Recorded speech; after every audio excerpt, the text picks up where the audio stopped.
Hello, beautiful people. Thank you all for joining us this evening. I will be speaking to the inimitable Mr. Prudentialist tonight about the subject of Kazakhstan and all the recent unpleasantness there. I'm very happy to see folks in the chat that I have known for a long time. I see Miss Waterpenny. I see Faye Ale, Minoan, and many others. Thank you all for being here. Hopefully we'll have some moderators in here. Jay Green River as well. Ho! And academic agent in the house. Excellent. It is a true gathering of vultures. Very quickly before we get started and before I welcome my most excellent guest, I do want to ask all of you to buy my books. Buy them, please. If you ever want to support me, now is a great time to do it, as I am in transition that will be discussed another time. But yeah, you can see links for my book of poetry as well as my stylish science fiction novella in the description below this video. You will also see a link for Mr. Prudentialist's channel. Please do follow his channel, as it's a great one, and he is a part of the crew. So I want to promote him whenever I'm able. Otherwise, please do follow this channel, Semyagog, as well as A Safer Space. You can do that on BitChute, God help you. You can do it on Odyssey. You can do it here on YouTube. And please follow my Gab, my Twitter, and my Telegram. Telegram and Odyssey are most important because there are all sorts of problems with people being booted from Twitter. Most recently, my friend Academic Agent was booted from Twitter. So I want to ask all of you very specifically to take the time and follow him over on Gab and on Telegram. And the rest of his crew, like myself, Prudentialist, Turnip, Aaron McIntyre, Charlemagne, and all those good guys. Yeah, Apostolic Majesty, all of them. So there we are. There is our introduction. I am done with my shilling for the moment. If there's anyone who recently has supported the channel, forgive me if your name didn't make it onto that list of most mighty Praetorian Chads as yet. I need to render a new version of that. Anyway, there we are.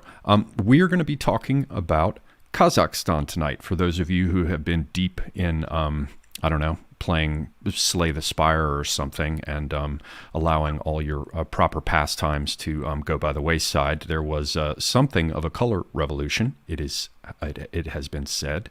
It's been going on there for about the last past week, and we're going to take a look at it. Before we jump into that subject, I want to welcome the Prudentialist. How are you, sir? I'm doing very well, and as always, I'm very happy to be here, Semyagog. How are you? I'm doing all right. I know that I'm not terse, but I'm doing my best. So yeah, we've got an interesting subject to cover here. We've certainly got China and Russia wanting everyone to think it's a color revolution, and it might even be one, for all I know. There are a lot of question marks up in the air. There's a lot of angles with this because of the critical location of Kazakhstan, also its size. I've got some other things that I will show everyone, but before we get into that, I wanted to see if you had any opening remarks or any sort of basic things that you want to lay out on the table to help us all get oriented. Well, I would agree with you that the geography of where Kazakhstan is important. It, borders, of course, with Russia, but it also borders the Xinjiang province within China. The fact that it is one of the largest, countries of uranium export plays a vital role, of course. And all at the same time, this is happening with the backdrop of the talks between NATO and the CSTO and the Biden administration with President Putin and their various associates and attachés in Geneva right now. That's been going on for a couple of days. All while there are mixed reports about this being, a domestic purge, the former president and his leadership being ousted, being that of Nazarbayev. And at the same time, there's plenty of other shadowy and interesting figures happening all at the same time, whether it's Tony Blair's investments, the National Endowment for Democracy from the United States. There's just a lot to just dive in and carve out. Well, it's excellent. I'm so happy that you have something to mention about Tony Blair, because I understand that Academic Agent would probably be a little bit depressed if he was not able to hear at least something about the Dark Lord. I also see Zedez is in the house. Thank you for joining us. So happy to have a moderator. Yeah, so there's almost a cast of characters here. Up on screen, I've got Kazakhstan, the map. We can see it here on the globe. I'll zoom in and out. So those of you who are geographically challenged can get a sense of what part of the world we're talking about. But there's also a sort of a cast of characters. I know that Russia is obviously a part of this story. China is a part of this story in some sense. And it may even be that places like Turkey are a part of this story. Is there anything you would want to say about the cast of characters idea, the moving pieces that we're going to be reviewing here? Oh, I mean, there's plenty of casts of characters. I would also keep in mind that I think Turkey is definitely an underrepresented or an underreported player here, considering Erdogan's massive amount for pushing sort of Pan-Turkism since he's been in power. And he's been pushing and providing support in other areas of the Middle East for Turkic Islamic movements. So I think that that'll definitely play a role here. Yeah, we're about to hear more about this. The latest news that has come out recently, there are a number of statements by, I believe, the Minister of State or whatever for Kazakhstan came out and said very explicitly sometime in the last 24 hours that this is definitely about international terrorism and extremism. These were the kinds of words he was using. And there was, I believe there was, the CSTO, which is sort of like Russia's nascent form of NATO. There've been some announcements through that. Of course, Russia, as we'll soon discover, I'm sure Prude will go through this. If he won't, I will. We'll soon discover that listeners will soon discover that the Organization for Strategic Cooperation, or whatever the hell the damn CSTO stands for.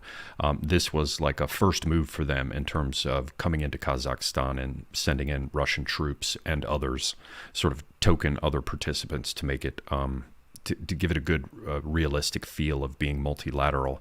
This was a first major move for them. But at one of their recent press conferences, I believe, again, from within the last 24 hours, they were saying that they are not yet ready to discuss the nature of the international involvement and all the rest, but they will be soon. They're waiting, quote unquote, for the investigation to be completed.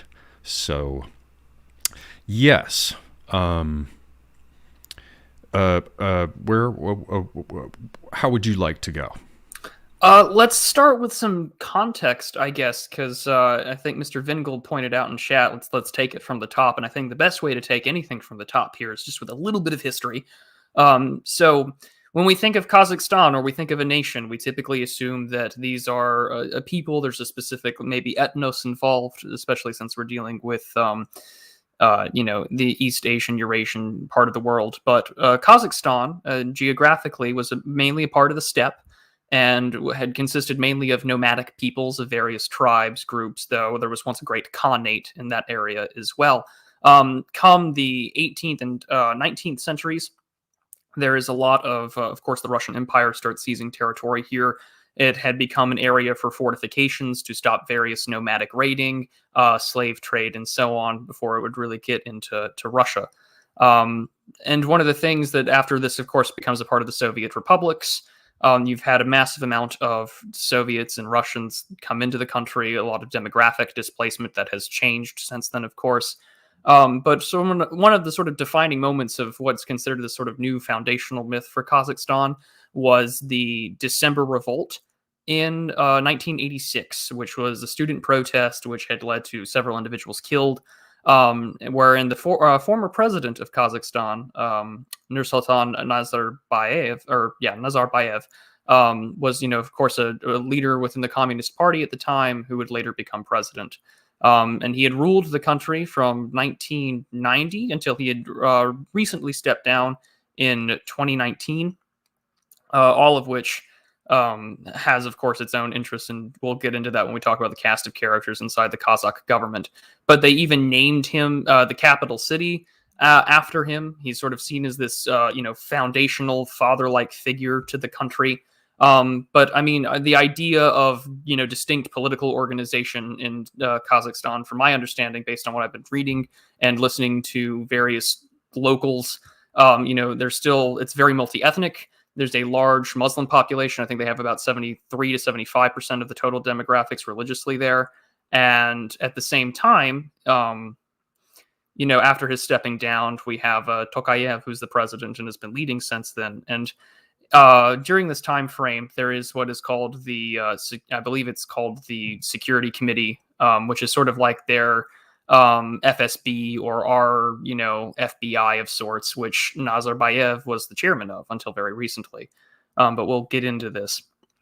But I think it's important to know that this is very tribal, very multi-ethnic. There are, I think, about 140 different variety of tribes and ethnic groups inside Kazakhstan. So the idea of traditional polity that we would understand in the West is just not in existence, which kind of makes the conversation about how well organized some of these protesters were, which indicates some aspect of color revolution.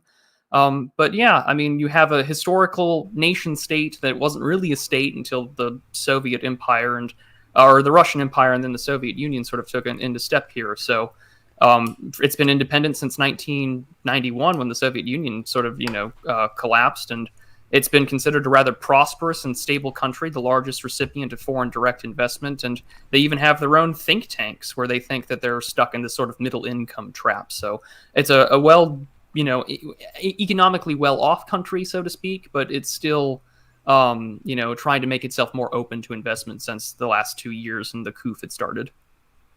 Right. And just to emphasize the various lines that run through this country, you've already talked about the ethnicities. I've seen figures like 130, 140 different ethnic groups mentioned. You tapped that. There's also the division into the historical power blocks, which are steppe groupings. In Turkish, they call it büyük cüz, but you can think of them as an orta cüz. The cüz is like a horde, as I think you've seen some of the Russian sources that I've looked at, but I know about this also from having studied some of their tribal organization in terms of their history, and then there's there's the big horde, there's the middle horde, and then there's the newer or smaller horde.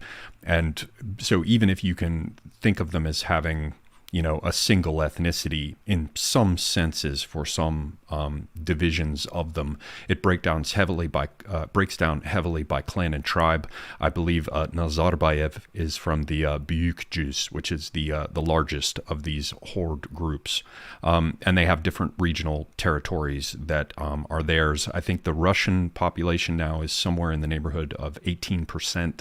I've heard other people say as much as 25%. They're primarily in the northern regions now, but once upon a time, the cities were almost entirely Russian. And so in this 30-year period that Nazarbayev has been in control, one of the major things that you've seen is the accumulation of the population that had formerly been steppe dwelling in the cities. Now, this is an enormous country. Let me see if I can find one of these maps here. Yeah, here you should be able to see. Let me make it a little bigger for everybody. Just to get a sense of the size of the country we're talking about, you should be able to see here the outline of Kazakhstan laid over Europe. So it's almost as big as Europe. It's like 3/4 the size of Europe, if you include, UK as a part of that. So it's a very, very large country. And there are huge open spaces. This area over here in the west by the Caspian is apparently the area with most of its natural gas. Oil. And some natural gas. And you've got concentrations of people in the cities down here where they talk about Almaty, which, used to be Almata or whatever. Now it's Nur Sultan, named after the guy who was in charge for 30 years, who is now on his way out, as we'll discuss further. Yeah, so there are a bunch of different dividing lines. Some of them are ethnic. To some extent, there's sectarian. A quick thing to talk about here is the resources. Prude will probably go into this a bit more, but there's a lot of energy, natural gas, and oil. There's also all sorts of minerals and quite a bit of uranium. I think it's something like 40% of the world's uranium is coming from there, and so it's very, very important to some of these surrounding countries that are concerned about such thing. Like some of the fuel is sent to Russia to be processed to its next stage, then turned over to Kazakhstan, who will then sell it or trade it or work out whatever their arrangements are with China. One last thing to throw in there, and then I'll turn it back over to you to carry it to wherever you'd like to go next, Prude. Well, two things. One is, and I'll talk about timing in a second. That's the last thing I want to cover other than this. You have to understand that there are two very, very important transit routes here, very, very important for China. Now, there's energy coming from Kazakhstan to Europe, and that's important to bear in mind, going via Russian pipelines. So it's a major source of energy. But there are two pipelines, one of which comes from that eastern area over by the Caspian Sea, and it crosses Kazakhstan and goes across the border into China, and that's carrying oil to China, which is very, very important for China. People who've watched our streams in the past will know that China is a sucking hole that desperately needs energy. But there's also another one. There is a natural gas pipeline that originates in Turkmenistan and then crosses Kazakhstan before it goes over into China. So just to underscore how important it would be, that Kazakhstan not fall apart from China's perspective, bear in mind that there are these two energy corridors that are critical for meeting China's energy needs. And another contextual thing you have to understand is that Kazakh nationalists are sort of equally anti-Chinese and anti-Russian. There are other areas of the stands or Central Asia where there's been more violence towards Russians to drive them out. It usually isn't that bad in Kazakhstan, but there has been there's quite a lot of sort of just below the surface tension and pressure, kind of like letting the Russians there know that everybody would much prefer if they moved somewhere else. So the Russians do have a concern about ethnic minorities, and the Chinese, their own ethnic minorities. I mean, the Russians actually in Kazakhstan, that is a concern for Russians. And for the Chinese, they're particularly concerned because they have a very, very large border. They're concerned about trouble brewing there and spilling over into China. So the last thing I want to cover here is timing. I want everyone to understand this. It is no accident, I believe, in terms of timing, that all of this is happening shortly after the U.S. has split from Afghanistan, which changes the balance of power. There's also the Ukraine talks, which are now underway. I think Prude's going to talk a little bit about that. Another aspect of timing that I think will bear on our considerations of any potential role by Turkey in this, and whether or not they might have been pressured or working with someone else about it. Just recently, Turkey's currency crisis, which has been bad for a while, skyrocketed to the point where the Turkish lira was roughly, 20 Turkish lira to the dollar. And under normal circumstances, it's something like 1.5 or 2. Now, very strangely, it just seemed to be spiraling utterly out of control. And in the last month or so, it just pulled right back down to 10, 12, or 15 or something. Maybe 11 is where it stands. I haven't looked at the exchange rates recently. But bear that in mind. As you think about Turkey, bear in mind that their country was just about to implode.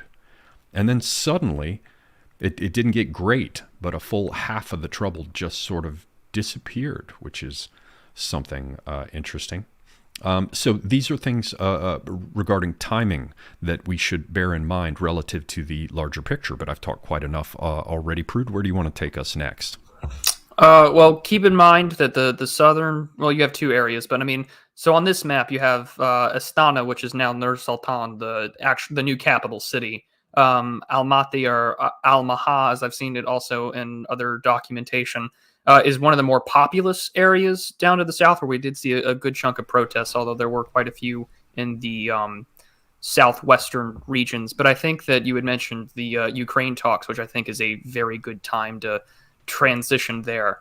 So well, what let me just jump in, because you're being polite to me. I just want to call out.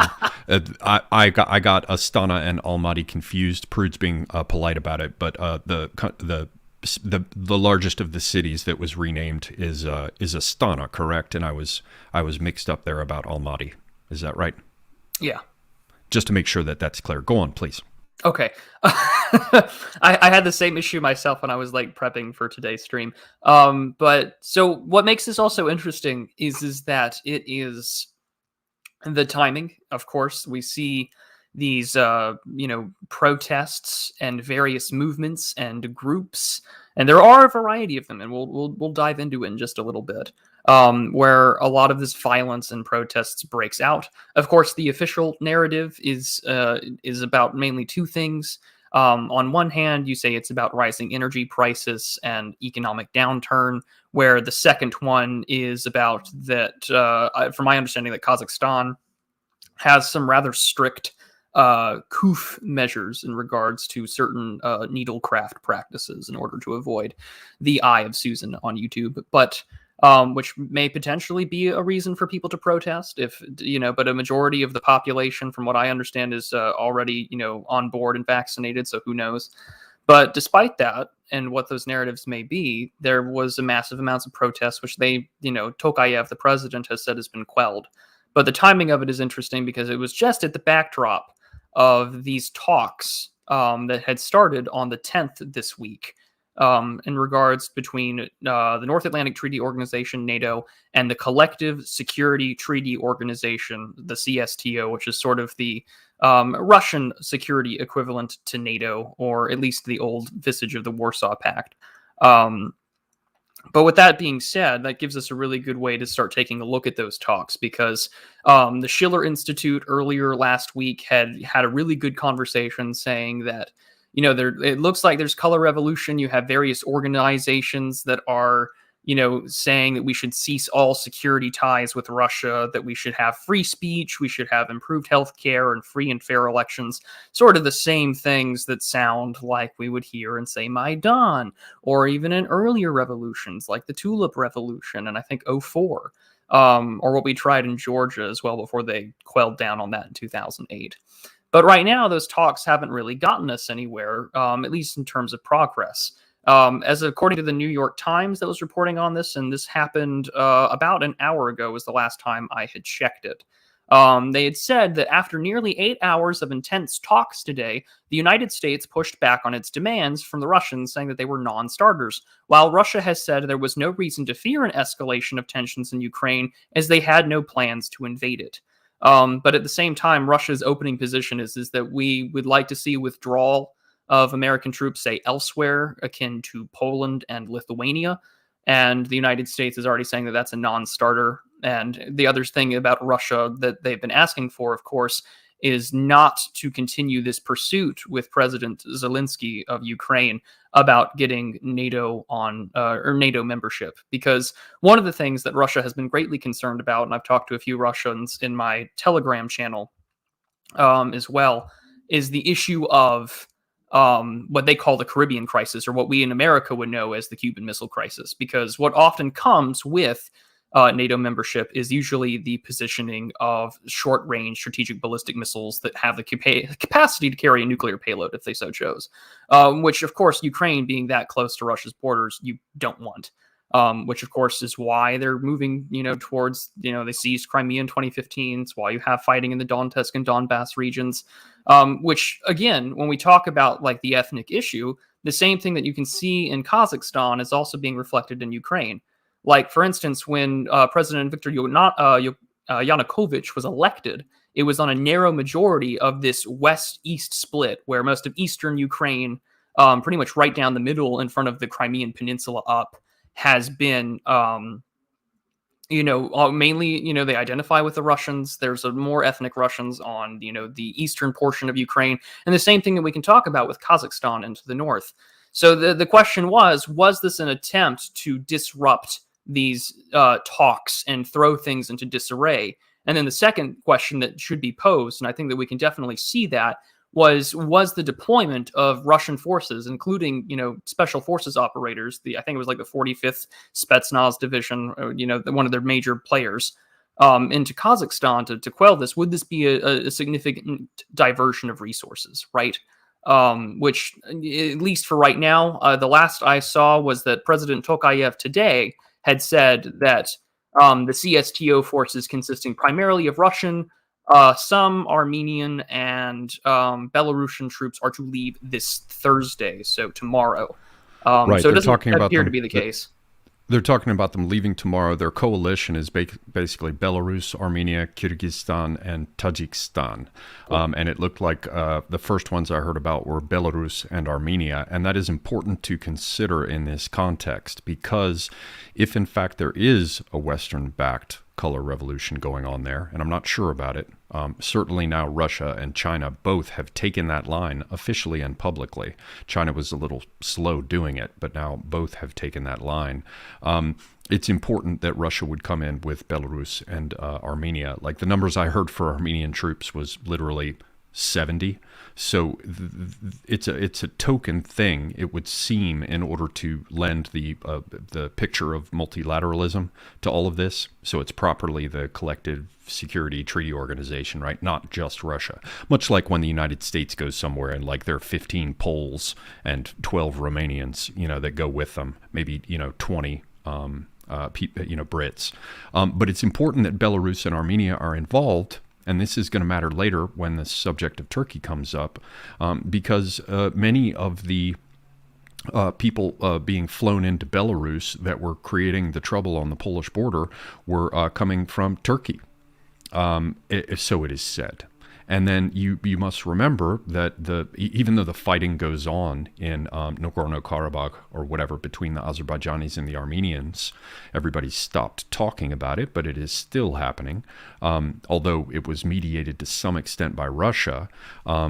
This area down here, so we had Belarus up here where you can see my cursor, and then over here in Armenia, which still has good close ties with Russia, you had Turks assisting the Azerbaijanis in going after the Armenians, and you have Turks allegedly being involved in sending refugees up here to harry the border with Poland.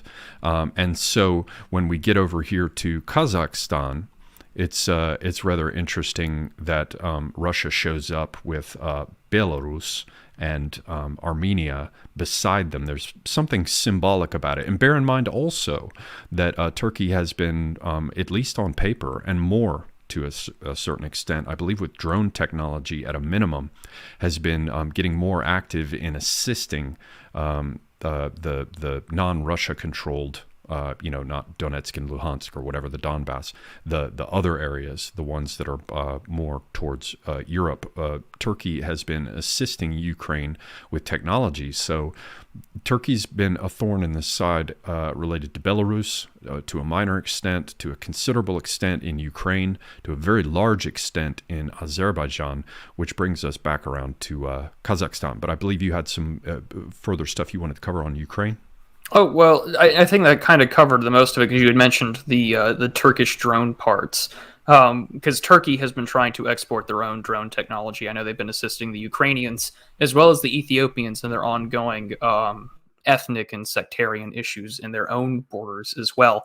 But there was a good report when we get to Turkey that talks about sort of the geopolitical isolation that they've been facing, and this is definitely plays a major role in it. But as we transition back to Kazakhstan, I think that it's important to emphasize, because you had mentioned just both the interests of Russia and China earlier economically, just how prosperous, or at least the amount of recipients of technology and investment that this country has had.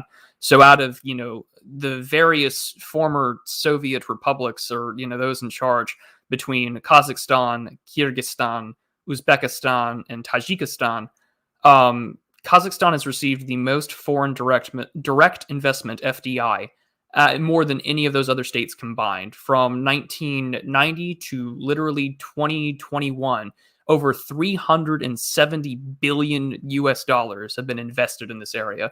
And some of the largest investors may surprise you because one of the largest investors in that country is the Netherlands.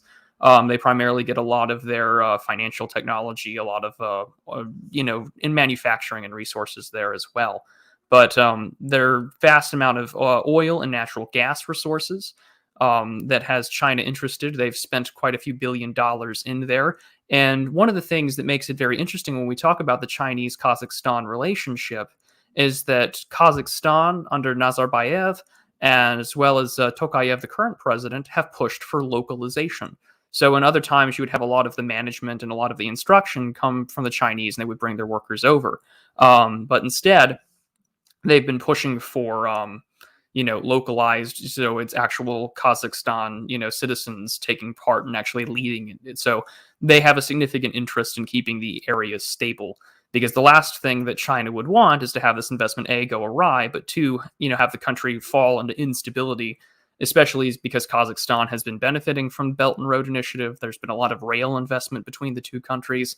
And thirdly, it would also be because China is heavily interested in their nuclear and uranium enrichment and exports, because China has recently invested $461 billion to shut down all of their coal-fired plants to meet climate goals and to replace them all with nuclear reactors. So the nuclear aspect of this is something that cannot be, understated. Yeah, when you're talking about 40% of the world's uranium, it matters. And of course, the other energy issues, they're shutting down their coal plants, but I doubt that you're going to see the Chinese go off of oil and natural gas anytime soon. For the Chinese to move from coal to oil, gas, and nuclear will be a very large step. So one thing I do want to cover, though, just because some may not have had much of a background for this, and I realize we didn't tap it at the beginning, just assuming that everybody knew. You had these problems break out. Let me get over here. And show this interactive map, which is really kind of funny. So this is Radio Free Europe, Radio Liberty. This is definitely like your typical U.S. sort of establishment think tank mouthpiece, that's up there with like Voice of America or whatever. And so you can see the representation of the country here, and they show where all of these,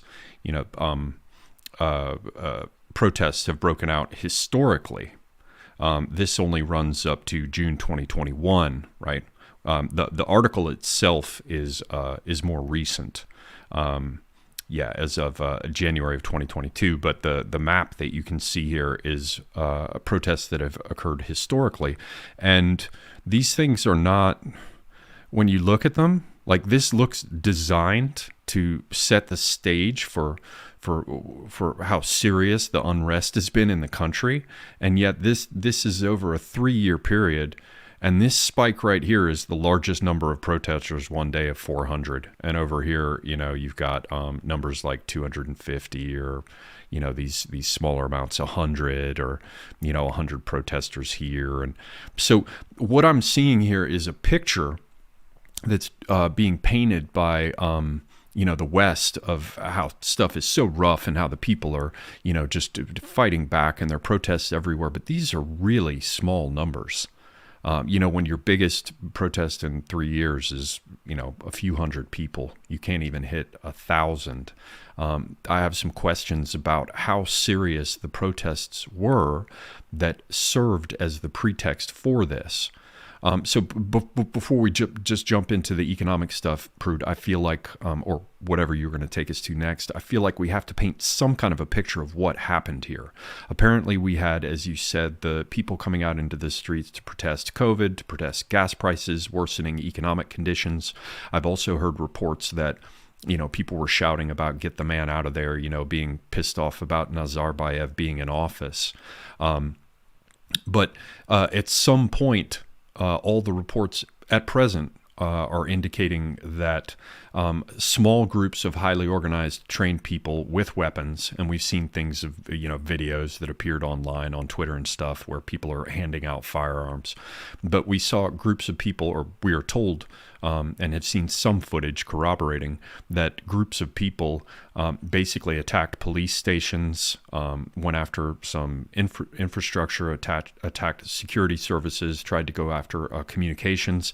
And there was also something that I think is just a Hummer.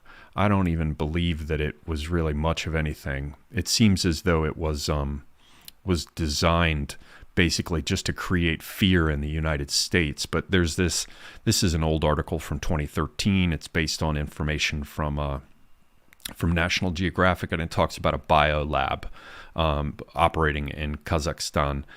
They call it the Central Reference Laboratory, and it's backed by Western money and academic backing, but let me see if I can find it in here. There was, so you're seeing some reports like this appearing saying, Kazakhstan denies military laboratory was seized by rioters after Russia claimed a possible pathogen leak. So we can't tell what's really happening there, but it looks like Russia, because they're the ones who first broke it, it appears, wanted this subject to appear in the West and to be discussed.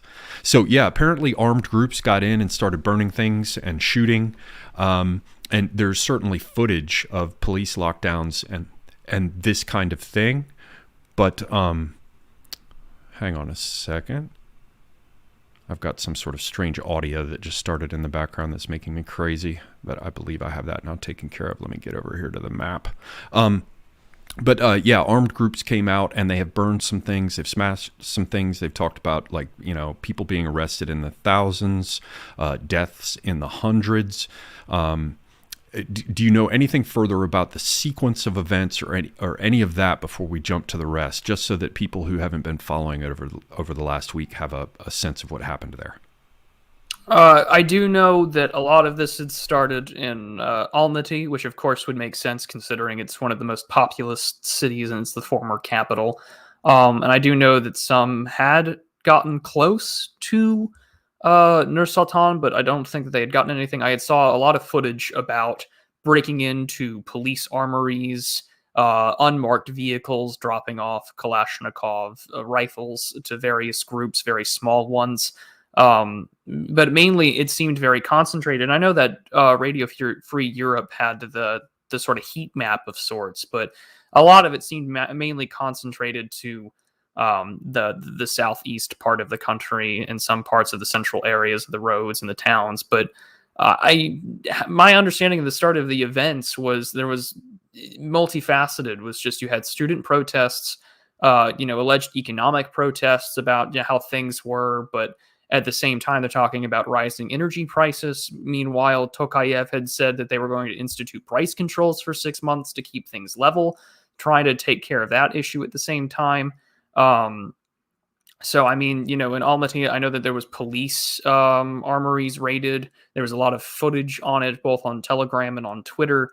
But as to what started it or what was the catalyst, that still, to me, remains a mystery, especially because there are so many different groups involved, some that appear astroturfed, some that appear natural, and then some that appear to be a variety of Islamist groups, which is the main argument I've heard come out of Tokayev and his press releases, is that these are mainly Islamic factions that were flown in, that they were arresting people that they said were flown in from Kyrgyzstan and Tajikistan in order to sort of stir up trouble. So to me, wouldn't be surprised if maybe some Turkish flying in involvement was there. Not to mention that there's some American-based groups that kind of stick out like a sore thumb, because when you have an organization called the Kazakhstan Liberation Front and arguing for a stronger national identity and getting away of all ties with Russia. The idea of a Kazakh national identity seems it's still novel, especially after centuries, if not a millennia of that area being primarily of nomadic peoples of the steppe. Well, they do have there is such a thing as Kazakh nationalism. It is a product of the same sort of artificial processes that went into building this as a nation. this country, this nation, such as it is. But Turkey was also sort of artificially put together on the bones of the Ottoman Empire by Ataturk, and they have genuine nationalism. And there is a genuine nationalist position there of wanting the Russians out. And there's a genuine nationalist position of being very unhappy with how the Uyghurs and others are being treated just across the border in China. So I'm certainly not saying that the palsied hand of Western NGOs are not involved, because it seems likely that they would be. Turkey, of course, wouldn't probably be flying anyone from some of these other southern stands into the region, but they could certainly work with Azerbaijan and push people over here into the western areas, or land them wherever they could get the flights. But that brings us around to the idea of the whole palace coup aspect, because there's a tension within Kazakhstan, and it seems that the clear picture that's coming out is some sort of issues between Nazarbayev, who had been in there for 30 years and who clearly wasn't having big problems with the Russians because he was allowed to stay in power. He was allowed to take it in the first place. And if you look into his background, I'm sure that you will see a long history with the power and elites that were present in the country prior to the dissolution of the Soviet Union. So you would expect that he would still have those relationships. He would have been put in place for a reason and allowed to stay in place for a reason. Then you have him stepping down in 2019. He moves over to be the head of the Security Council. And then it seems that this Tokayev guy is his hand-picked successor. But from there, it gets a little bit more complicated, doesn't it? Is there anything you would walk us through on that?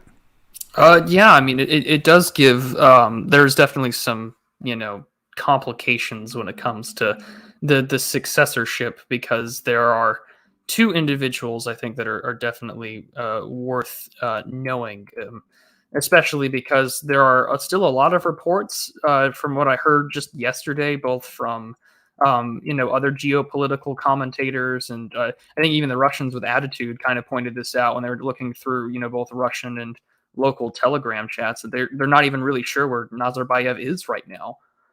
So that's something that's definitely interesting to keep in mind, especially since there's a lot of reports that are saying that President Tokayev has reassembled his cabinet and his ministers in there, wherein out of the 22 that he has, 11 have been fired and replaced, which have been claimed to be holdouts or holdovers from Nazarbayev's reign. And right, and Nazarbayev has disappeared, but he has done like some proof of life clips, right? He's done some things where he's addressed people, but nobody knows where he is. Yeah, and at the same time, right, you also have the issue of him being considered, like Tokayev was considered to be sort of the hand-picked successor, while I believe his prime minister, whose last name I believe is Masayov, he had an issue, of course, of being only half Kazakh, of one of the largest ethnic groups within the country, but also being part Russian, which would have made an issue for succession, considering that since the creation of the sort of modern day Kazakhstan, there's been a significant anti-Russian ethnic sentiment, and the sort of new foundation for what is the Kazakh national identity was the December uprising in '86, where even Nazarbayev's records of that time were still not really easy to find. I tried looking for them. So all of this, right, kind of illustrates this divide. So he's apparently Masayov has been arrested for treason. Nazarbayev, of course, has stepped down, and so has Masimov from the Security Council. And now the chairman of the Security Council is Tokayev himself. So he's also in charge now of their domestic security agency. Yeah, and there's a nephew of Nazarbayev who's been arrested as well, or there were reports of it, but they've since been debunked or whatever. And then there is also a a major thing going on with purges of the security services. Just over the last day or two, I've seen news headlines coming out how Tokayev is talking about how they're going to have to go through and really clean up the security services and the police. So, and I saw also that GSP mentioned in the chat, and it's a good point, that Nazarbayev was more independent than that, so that he wasn't simply like a lackey of the Russians. And we've certainly heard about that the position that Kazakhstan struck was what they called multi-vectorism, which is basically just a way of saying that they were trying to, make the most of what they could get from Russia, China, and the West. And I think it's important to understand here that with the departure of the United States from Afghanistan, that sort of central guarantee of security, and people who are a little older will remember that when the U.S. first went into Afghanistan, Russia was very, very helpful, let the United States set up a number of air bases outside of Afghanistan in these Central Asian states. And the United States was sort of the bloc in the region that, or a major contributor to stability in the region, at least in the sense of everyone knowing who was willing to pour money in and who was willing to do things there. And I don't want to overemphasize it because Russia, of course, has the security role China does, these independent countries as well. But let me just say it like this. The balance of power is clearly on the way to changing now.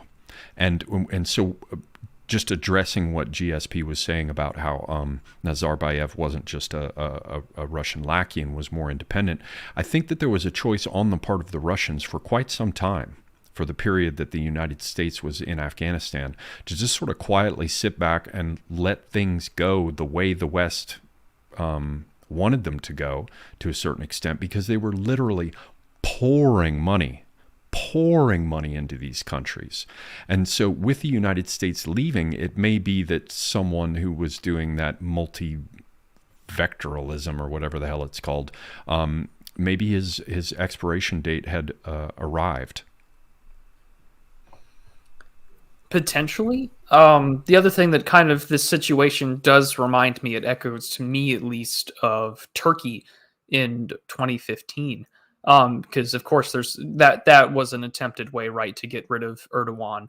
And of course Erdogan clamps down, kicks out, those involved with the loyalists of, he keeps his loyalists, he keeps the people close to him.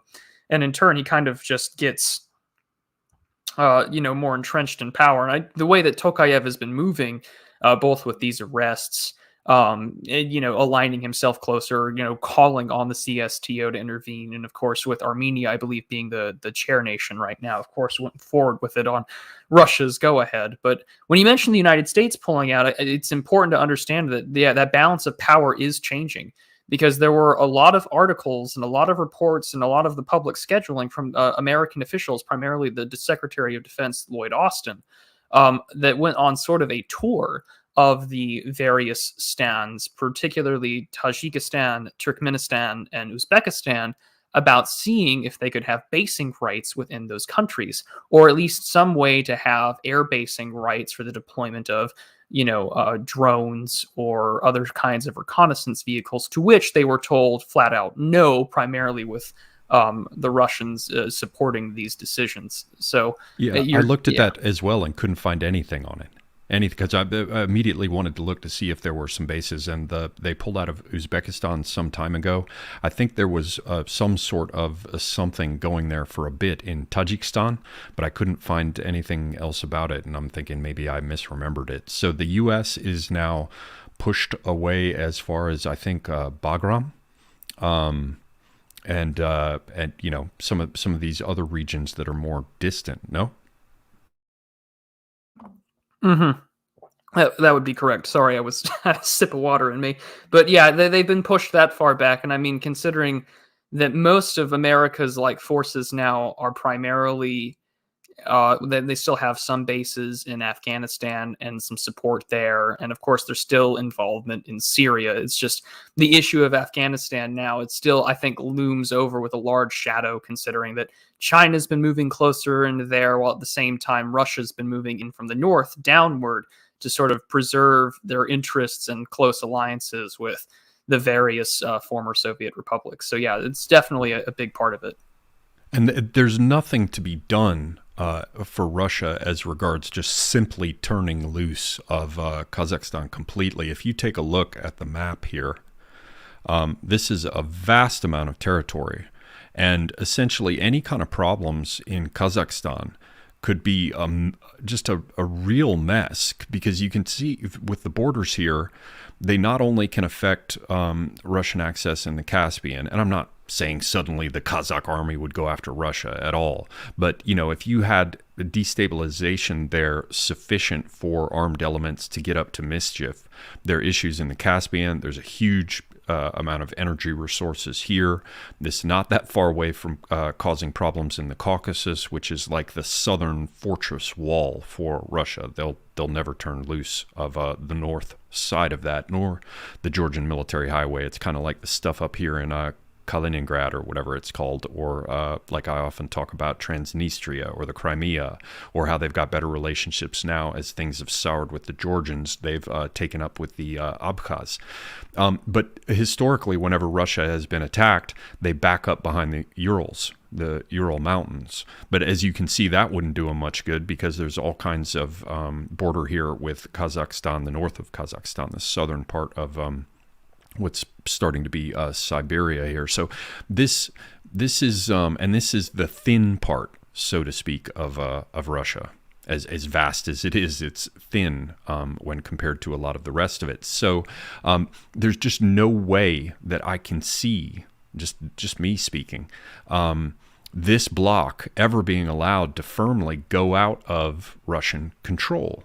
However, we know that China wants to move its Belt and Road westward, and it's been pursuing routes down through here that we've looked at in the past very closely. But they've got pretty much a straight shot by comparison running across Kazakhstan, which is essentially a plateau, particularly when you look down at all this kind of territory here, the Tian Shan and the Himalayas. I mean, they call it the roof of the world. It's very rough country, and when it isn't icy and mountainous and of such high altitude that helicopters can't fly anymore, it's just vast desert.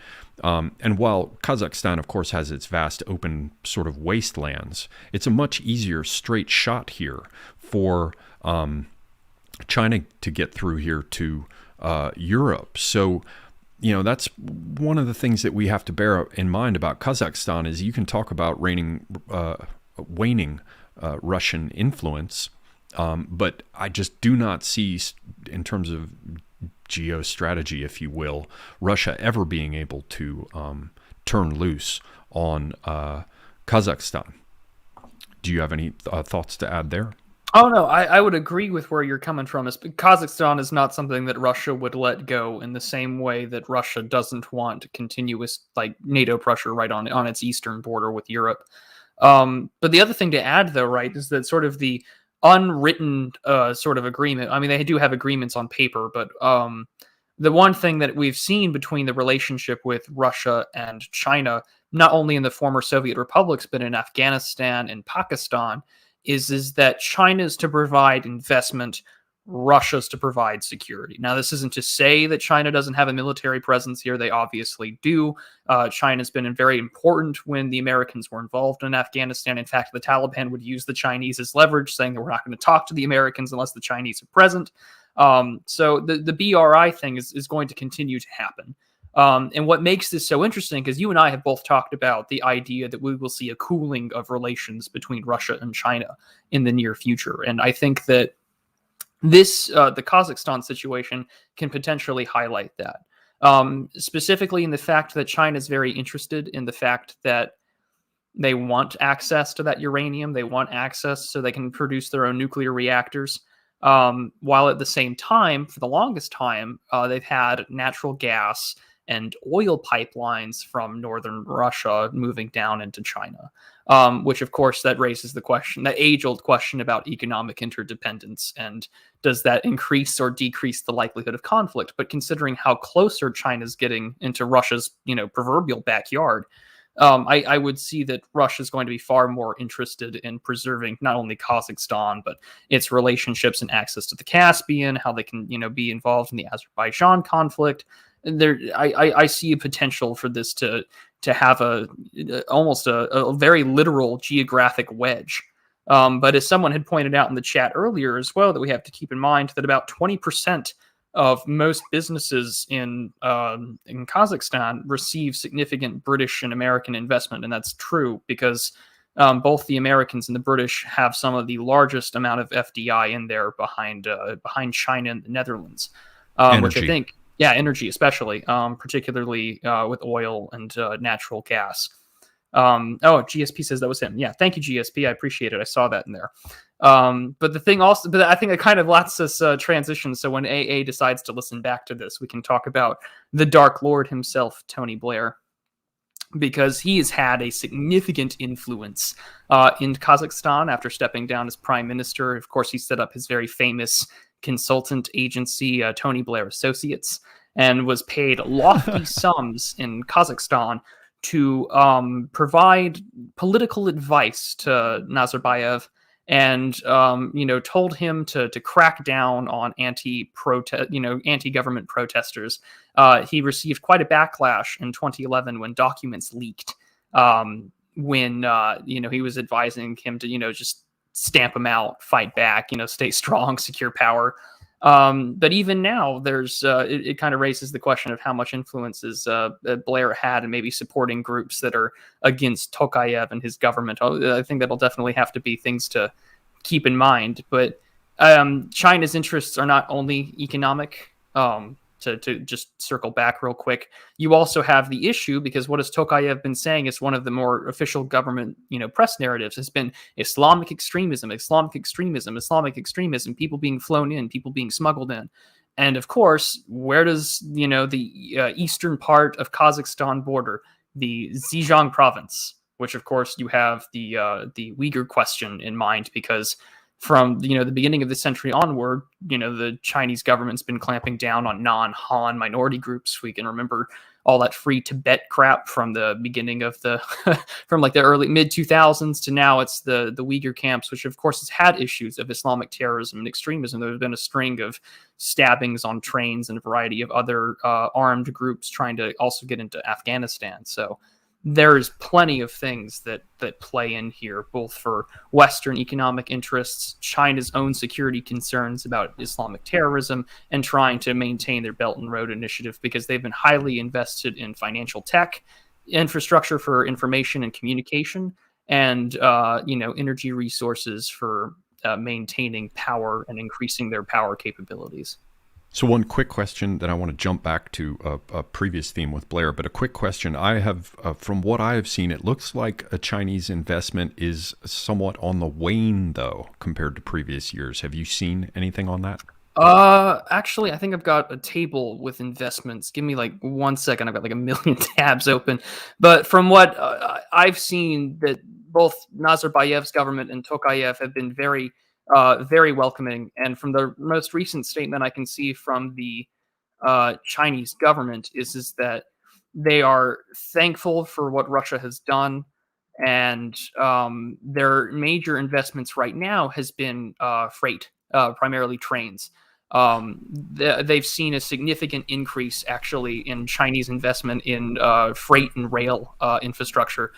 They say that the Chinese Railway Express sent 15,000 freight trains through Kazakhstan in 2021, which constitutes a 22% increase year on year. This is from the Warsaw Institute.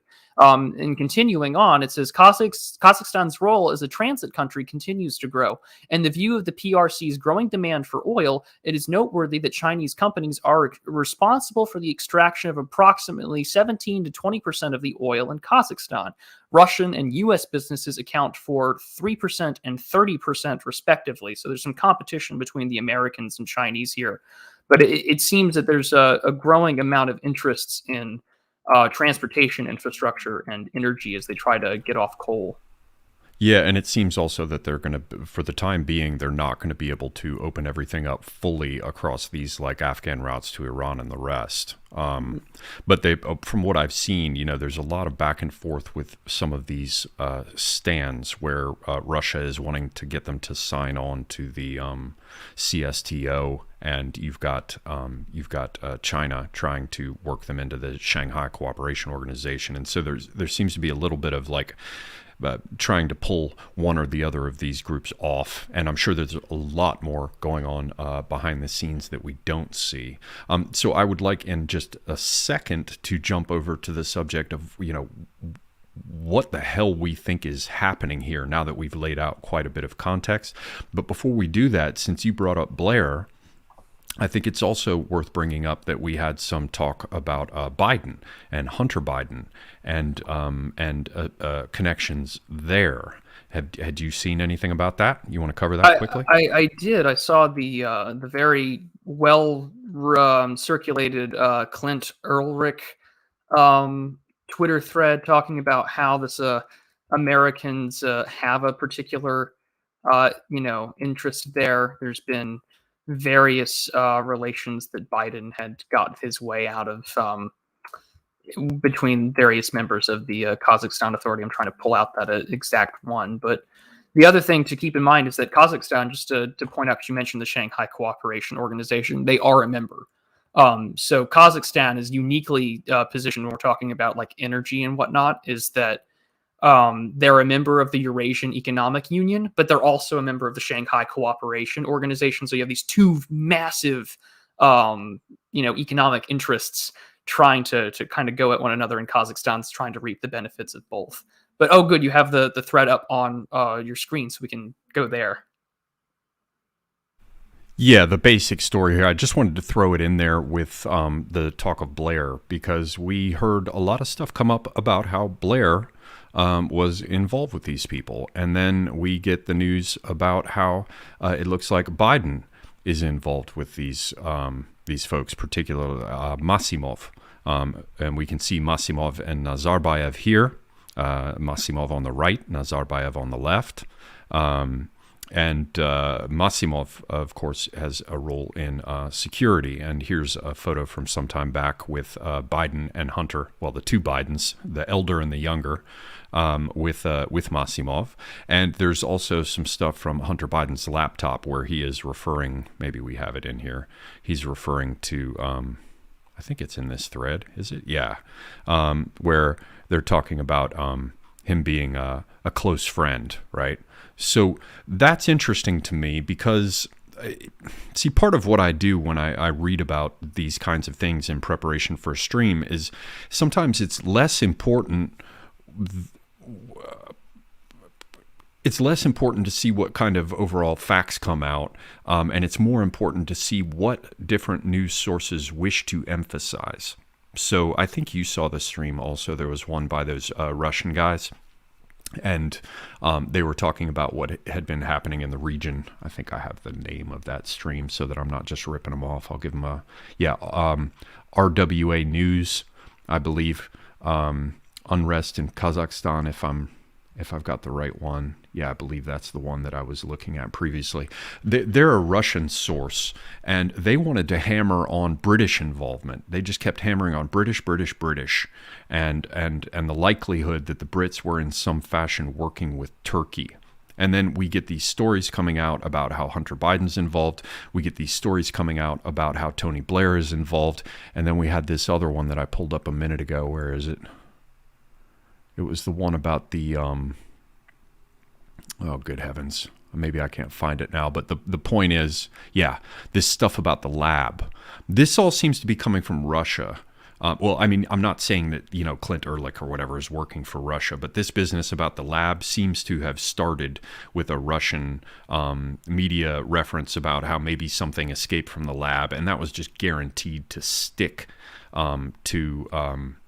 it's guaranteed to snowball into headlines in the West because we like our hypochondria and hysteria.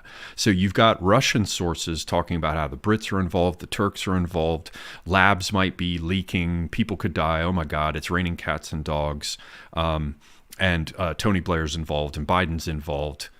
That's just a very interesting thing that everybody should keep in mind as we go forward. The Russians have stepped into this and are making hay with it in the West.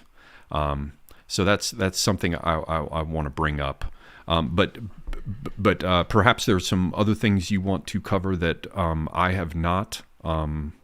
And I'm always jumping all over the place, so I probably destroyed your attempt to present this information in an organized fashion. Mean that what I love about the fact when you and I get to do like GeoPoll streams is that I think we bounce off each other, and you always make me think about things in a different approach. So my hat is always off to you. But no, I'm glad that we're kind of going all over the place, because this allows me to go through everything I have on my little Google Doc next to me. This was from the Wall Street Journal, that when we were talking about like who's who and who has connections, because they have the Biden connection with Mazimov, who is the former chairman of the National Security Committee, the country's domestic intelligence agency. He's arrested for high treason. And of course, he's got a variety of connections with Blair, because Nazarbayev and Tony Blair, of course, had shared information, and Tony had access to things from the National Security Committee, and not to mention all these connections. And one of the things that when we talk about all of these connections and we talk about what all pops up is that, this is still an unfolding matter. And that the other issue, right, is that you have all of this press coming out at once, pointing fingers at who's who, saying that there's a Russian connection, there's an Islamist connection. Oh, they came in from Afghanistan. The Chinese are worried about Xinjiang. Now we have this lab thing coming out of the press, all of which, right, sort of emphasizes the need to just try and break everything down. Because I don't think that, we're going to cover it tonight, and this is still going to be a thing, I think, for the next several weeks. But I'm so glad to see that Academic Agent is just going nuts. The fact that Blair's involved. The Dark Lord has been their Academic Agent for quite some time. He's been there for over 15 years now, since stepping out of power, since he set up the Tony Blair and Associates, and he gets paid a hefty sum to, assist there. Although I don't think he's been involved too lately, but. When we also talk about other groups, you're right. There is an anti-Russian sentiment ethnically that comes back from the 1986 December uprising. The fact that Nazarbayev has also kind of not, de jure discriminated against the Russian minority, and they've been slowly, bleeding, their population out of there. But the other thing to keep in mind is that there were groups that were, calling for things like the one I mentioned earlier, the Kazakhstan Liberation Front. They were calling for, better access to healthcare, free and fair elections, because according to Western standards, Kazakhstan has never had a free and fair election. And in fact, there was a lot of election issues in 2011 when Tony Blair was advising him, hey, man, just put your boot on these guys. So there's definitely a lot to put in place. But I guess the one take that I would probably add is that I do genuinely think that there's American involvement. I think I sent you an image earlier sort of talking about how that sort of disruption plays out. But I think, this is the one, sort of how the U.S. interference network operates. And you can kind of see how that works through the National Endowment for Democracy. And those guys support a variety of things like Voice of America and providing media funding as well. But the last thing that I would throw in here about the U.S. is that trying to open up another front in a way that doesn't require American boots on the ground on the other side in one of the more vulnerable areas, which is, the sort of that Ural mountain line, the dividing area, which has historically been a major, part of Russian foreign policy, is that Kazakhstan, the steppe region, had always been an area of concern because it crosses the Ural line, and you need to defend both sides of your country. And so that's why you had early fortifications during the Russian Empire, which would turn into cities, which would allow you to have local government for nomadic peoples. And then, of course, you had more Russians come in, set up an industry, set up mining, set up roads. And the Soviet Union, set and made this place one of the most important aspects for, technical institutes. And this, of course, was the testing site for hundreds of nuclear weapons throughout the history of the Soviet Union, which still has overlying health problems as well. Yeah, serious problems. And you got the RLC drying up and all kinds of industrial waste, lots of problems. And all of that plays a major role here. And the fact that all of this happens so conveniently timed right before these major talks, when you've got literally everyone from like Evelyn Farkas, who used to work in the State Department, to Michael McFaul, Obama's former ambassador guy to Russia, all saber rattling and all, getting upset, saying that we must fight back, we must encourage NATO expansion, we must contain this dictator. All of which tells us that opening up another front without being overextended tells you sort of the state of sort of Western and primarily American interests here. Because if you can keep Russia, economically focused, distracted on oil and natural gas pipelines that flow from Turkmenistan into Kazakhstan and into Russia, this allows the United States to continue to play the energy game with Western Europe, primarily Germany. Because one of the biggest things that came out of the post-Soviet the post-Soviet world was the United States did not want a strong relationship between a unified Germany and Russia.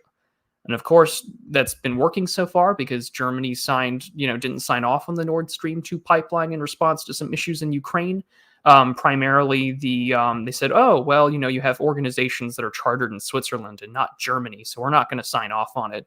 And meanwhile, what's happening in late December and even right now is that there's like 165 some odd cargo ships flying from America to Western Europe covered with liquid natural gas from the United States. So all of this plays a major role in the greater game, I think, over in Eastern Europe. But I know that the last thing I know that you wanted to sort of touch on that we haven't to yet was the Turkish question. Well, why don't you cover what you have on that, and then I'll throw in what I do as well. Sure. So what I have noticed, and this is some just from articles, and I know that Geopolitics and Empire covered it as well, is that since Erdogan has stepped into the presidency, he has been very pro, sort of that pan-Turkic nationalism, this common identity, sort of that sort of extension of, what was once the Ottoman Empire. And it's been a problem primarily in Turkmenistan because it has been reported in previous years that Turkey had provided arms and material support to I think it was called, one of them was called, I think, like the TIMC or something. It was like the Turkmenistan Islamist, militant group or something, which had been going on in Turkmenistan, but they're also in Afghanistan. And there's been various issues as well in southern Kazakhstan by the Caspian Sea. So the fact that, Erdogan has been pushing for that, while at the same time, Erdogan has been doing a lot of things to see himself kind of geopolitically isolated, and the economic situation is not helping. I mean, for instance, they won't come to a talk over Cyprus with the Greeks because, Israel, is trying to also play a role in there with Egypt. And so they're not going to talks there, while at the same time they're trying to leverage migrants against, the European Union. They're buying S-400 missiles from the Russians to spite the Americans, which the Americans pulled Turkey out of the F-35 partner program. All at the same time, right, that Turkey is also on the opposite side of Russia in the Armenia-Azerbaijan conflict. So there's just a conglomeration of issues with Turkey trying to assert itself and its own interests on the stage, while at the same time playing it kind of fast and loose with its relationships all over the place, whether it's trying to reproach with Russia, but at the same time meet its NATO obligations in Ukraine, while also stepping against China and, with providing some intel to the Egyptians about what's happening in Ethiopia. There's just a variety of things going on there. And I think that this pan-Turkic movement is a neat little front, NATO-wise or Western-wise, from the U.S. to get, some more issues to happen in Kazakhstan. So it's this very large playing field, and I don't think that you can just isolate it to the nation. Yeah, I think there's some interesting things going on with Turkey. When I lived there, I had a friend who traveled from, here, I'll just pull it over on the map. He traveled basically from Xinjiang, China, through Kyrgyzstan, through Uzbekistan, and across Turkmenistan down into Iran, if I remember correctly, and then over into Turkey. And so he was in I think he did a brief trip up into Kazakhstan too.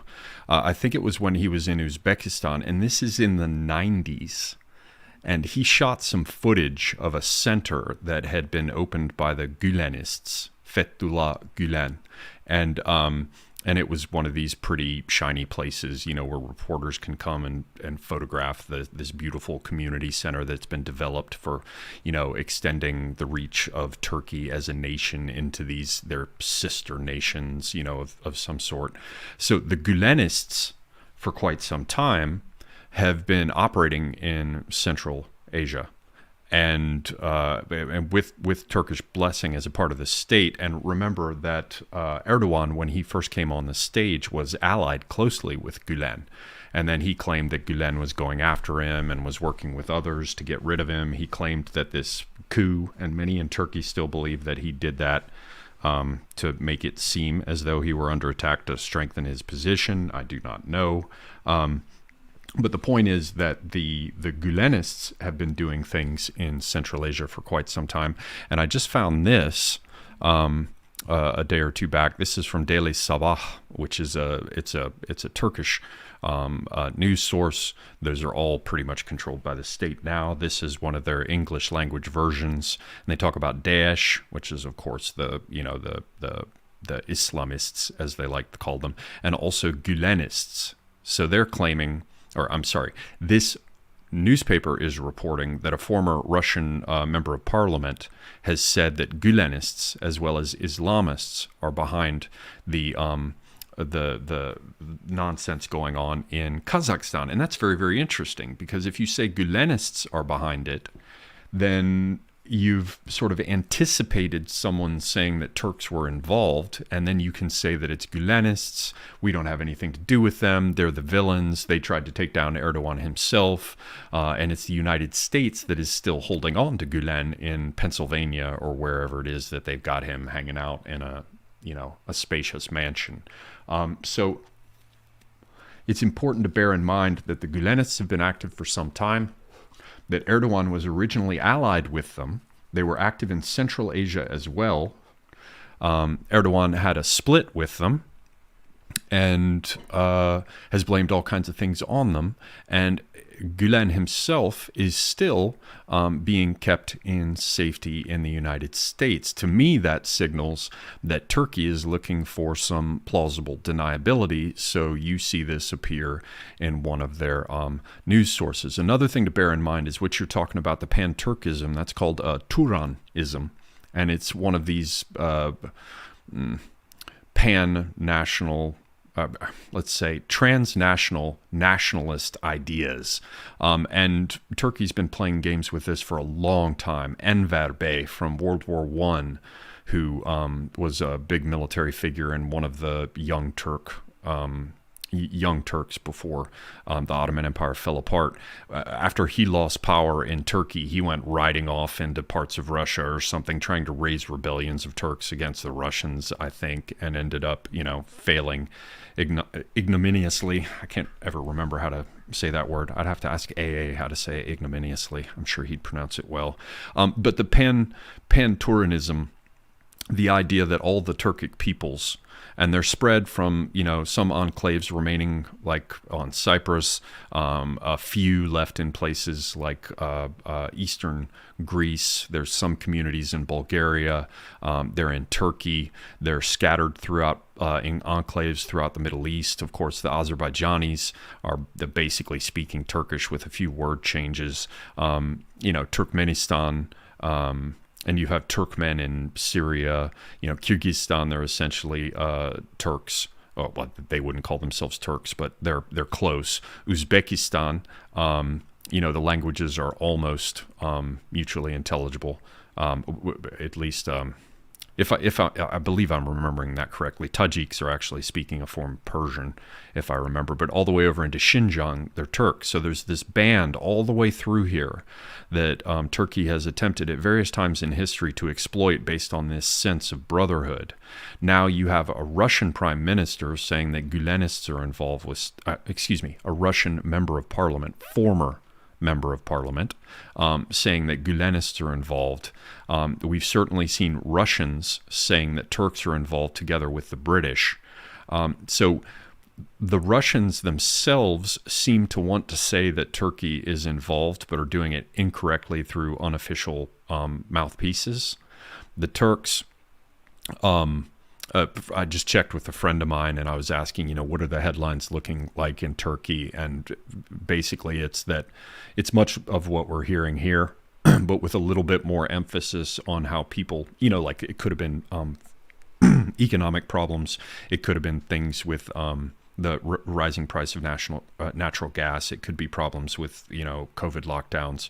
But they also did sprinkle in a lot more about how people are pissed off that Nazarbayev is still in power. So we've got a situation where Russia has to be involved. Russia has to care. We also know that we've got China has to be involved and has to care. It needs energy coming out, and it needs to be able to transit its outgoing goods for sale across this country. And as you pointed out, there's also the aspect of nuclear energy and concerns. So China has to be involved. Russia has to be involved. Turkey, yeah, they want influence at the table and they keep trying to get it. But what has Turkey been doing? As you said, it's getting involved in this stuff with the Renaissance Dam in Ethiopia. They've also been doing a lot down here with the Somalis, trying to get involved there, former Ottoman territories. And it just so happens that the Renaissance Dam stuff and Egypt is kind of like a problem with China backing the Ethiopians and wanting to push in that development. And Egypt is saying, no, we don't want our water screwed with. Well, oddly enough, Turkey seems to be helping down in here.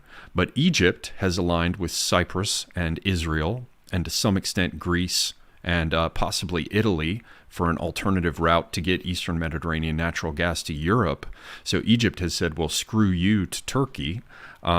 Turkey has also gone over here to Libya to cause problems, causing Egypt to arm up to go against them.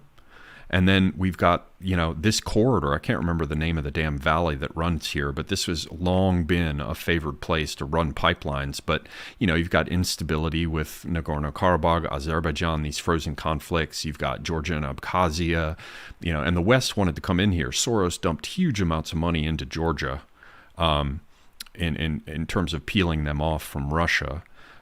So Turkey got involved over here with Azerbaijan too, and Turkey's getting involved over here with Ukraine, and now it's being said that Turkey's getting involved in Kazakhstan.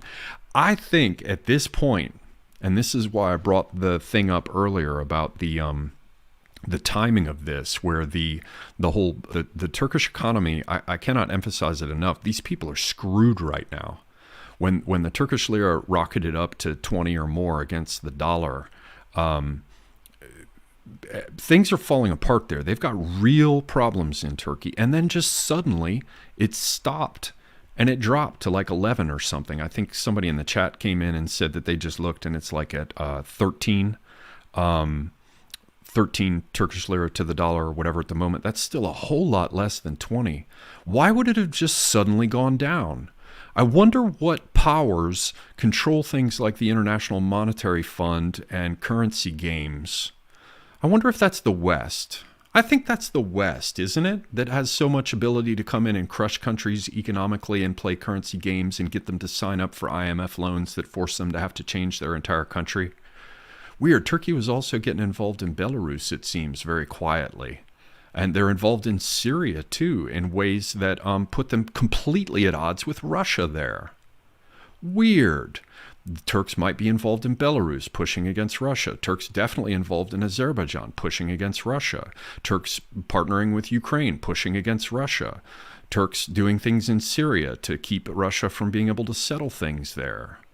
And now in Kazakhstan. I think what we're seeing, if I had to guess, is a situation where Turkey has been trying to play the game with multiple parties, and they're succeeding mainly in just pissing everyone off. And it seems that they're being used as a cat's paw against Russia.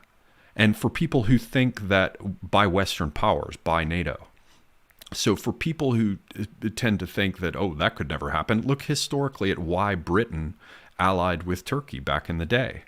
They did so for the Crimean War, and from that point forward, the French and the English had, or the Brits had, a great relationship with Turkey. They brought them into NATO, and they've always been used as a bulwark against Russia because their interests don't align. They're competitors, particularly when you get to the Crimea, which used to have the Golden Horde, and you had the Crimean Khanate later with all of the tribes in the Caucasus, the Kabardine, the Ubykh, the rest of them. Now they're doing things with Azerbaijan, Kazakhstan, and the rest. It seems to me, what I'm saying is, the best guess for a color revolution is really Western powers working with Turkey to make something happen here, possibly involving also taking, weapons that just recently got released in Afghanistan, tons of small arms and things. And I was thinking before that it would be carried over into Xinjiang and cause problems. I was thinking before that it maybe be carried over into Iran and cause problems. But it's possible there's, some CI backing, flying people in from these areas up and in, maybe Turkey doing some things as well. But if that's the case, we have to... If that's the case, this fell so flat on its face that it's almost beyond ridicule. I mean, this seems to have gone off like a wet fart. I mean, if this was the big color revolution game, then yeah, I'd say it's kind of wanting. So what that causes me to do is to say, are we really that incompetent? I know we were incompetent down in Afghanistan, but that's because we wanted to be. There was never any desire to win there in the first place. The elites wanted to milk it for everything it was worth, and they did so.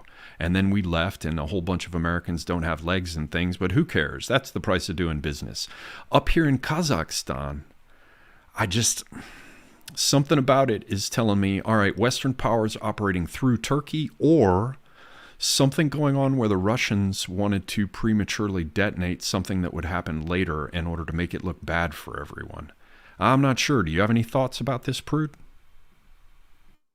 Well, considering I'm looking at a lot of Russian and Chinese sort of friendly media, and there are a couple of reports from Armenia and the Global Times that I thought were really interesting.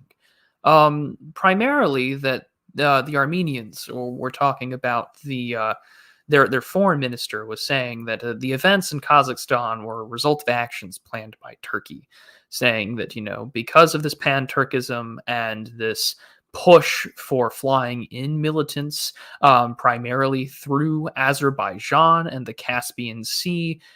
This route could be used, especially because there is a lot of anti-Armenian rhetoric in Baku and Ankara. That they said that the Turkish government has the capability of flying or boating over up towards 20,000 militants if they wanted to.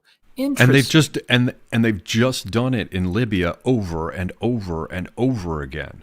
So I don't mean to. I don't. Oh no, go by all means. I want you to keep going, but it's important that all of our listeners understand that Turkey now, for several years, has basically just been taking people that are called terrorists, especially from this area around Idlib, right? And they've just been flying them over to Libya to fight for them there, against Haftar, who is on the side of the U.S. Haftar's family is over in Northern Virginia. So you got Turkish-backed groups over here in Libya fighting against American-backed groups. It's very complicated and hard to make sense of, but they regularly fly these so-called terrorists to other places to use them to fight. It's said that they've done it in Azerbaijan as well. And they, of course, use their own modern equivalents of bashibozuk, broken heads, irregulars that basically terrorize populations and serve as bandits. So whenever you hear somebody talking about, Islamist terrorists, just erase anywhere that they've written Islamist terrorists and write down mercenaries.